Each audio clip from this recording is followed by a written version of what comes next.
maestro Daniel. Buen día, compañeras y compañeros. Nosotros somos el equipo número 3. Estamos integrados de la siguiente manera.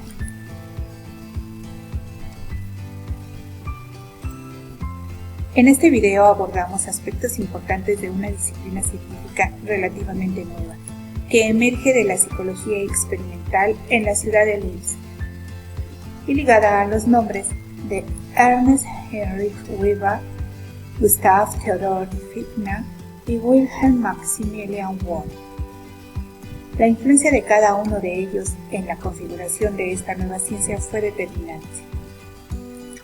1879, el año en el que esta área del saber superó diversas dificultades y se puso en marcha el primer laboratorio científico de psicología.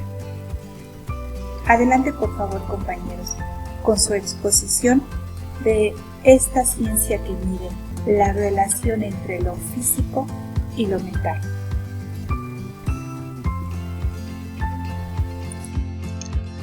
La psicofísica es una rama de la psicología experimental que investiga las correlaciones y regularidades entre la intensidad y la calidad del estímulo por una parte, y la percepción y los juicios acerca de ella por otra, es decir, investiga especialmente la vida humana en relación con el organismo con su medio físico concreto y los juicios que el hombre se forma acerca de estas percepciones. En palabras sencillas, la psicofísica investiga la relación entre el mundo físico y psicológico. Esta psicología experimental tuvo sus comienzos con Gustavo Fechner, quien a través de sus investigaciones logró que la psicología se sometiera por primera vez a la medición. En la actualidad, la psicofísica tiene como objetivo estudiar los procesos que median de lo objetivo a lo subjetivo, de lo físico a lo psíquico. La psicofísica surge cuando Gustavo Fechner, de origen alemán, se cuestionaba sobre la naturaleza de la mente y la materia, entre el estímulo físico y la respuesta psíquica. Su interés no era desarrollar la psicología como ciencia, sino entender la relación entre mentalidad y materialidad, llegando a la conclusión que era posible una relación entre estas, pero la pregunta ahora era, ¿cómo podía ser descrita esa relación? A través de una ecuación matemática exacta, construyó una unidad mental, la unidad de sensación, a la cual llamó diferencia apenas perceptible. La psicofísica de Fechner es la culminación de la obra de Weber, ya que se basó en los trabajos y resultados de este, haciendo importantes ajustes al método utilizando técnicas matemáticas. Método de límites. ¿Quiénes los desarrollaron? Fechner publicó Elementos de psicofísica, con el que fundó la psicofísica y desarrolló los 3 métodos psicofísicos. Weber experimentó con la detección de pesos y extendió sus postulados a los demás sentidos, aparte del táctil. Sus ideas fueron grandes aportaciones para Fechner. ¿En qué consiste el método? El método de los límites consiste en la presentación de 2 estimulaciones, una fija y otra cambiante, en las cuales su diferencia varía sistemáticamente. Después se hace lo mismo pero a la inversa, es decir, se presentan 2 estímulos iguales y se aumenta la diferencia. Ambas situaciones terminan cuando se llega a la mínima diferencia perceptible. El experimentador manipula el estímulo y el sujeto debe indicar sí o no en cuanto si percibe el estímulo o si es de mayor o menor intensidad. El cálculo del umbral se basa en los límites de la percepción. Al promedio resultante de las 2 situaciones se le llama umbral diferencial. El método de los estímulos constantes, denominado también como método de los casos verdaderos y falsos. Se trata de una presentación aleatoria de los estímulos.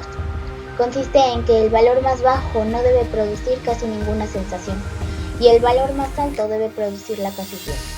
El resto de los estímulos deberán ser intermedios. El sujeto dirá si se detecta o no el estímulo, así como si la intensidad es igual, mayor o menor. El observador anotará los resultados y calculará el porcentaje de los sí o los no. Elimina los errores de hábito o anticipación al ser aleatorios. Buenos días, mi nombre es Leslie Yadira Sierra Hernández del grupo 9162 y hoy hablaremos del método de ajuste.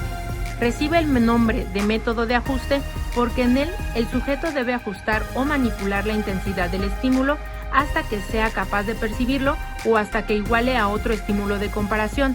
Este método resulta ser el más natural a los sujetos que lo usan porque son ellos mismos y no el experimentador quienes manipulan personalmente la intensidad del estímulo, aumentando su valor en ensayos ascendentes o disminuyendo su valor en los ensayos descendentes, lo cual hace que resulten altamente motivados los sujetos, lo que explicaremos a continuación.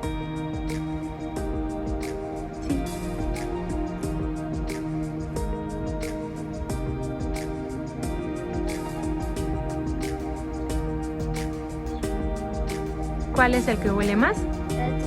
¿Cuál sería? Gracias. En conclusión, y mediante la explicación de mis compañeros, se puede entender cuál es la importancia de la psicofísica como rama de la psicología y cómo ésta, a través de sus experimentos, da inicio a los estudios cualitativos y de las percepciones, dando nacimiento a la psicometría, y con ella se permitió la generación de escalas y metodologías, las cuales nos permiten medir aspectos cognitivos y abstractos a través del desempeño de tareas vinculadas a estos, como lo son las características de la personalidad, las aptitudes, las actitudes y la inteligencia misma. Es por eso que distintas ramas como la psicología clínica, la psicología educativa y la psicología laboral se beneficiaron de la psicofísica.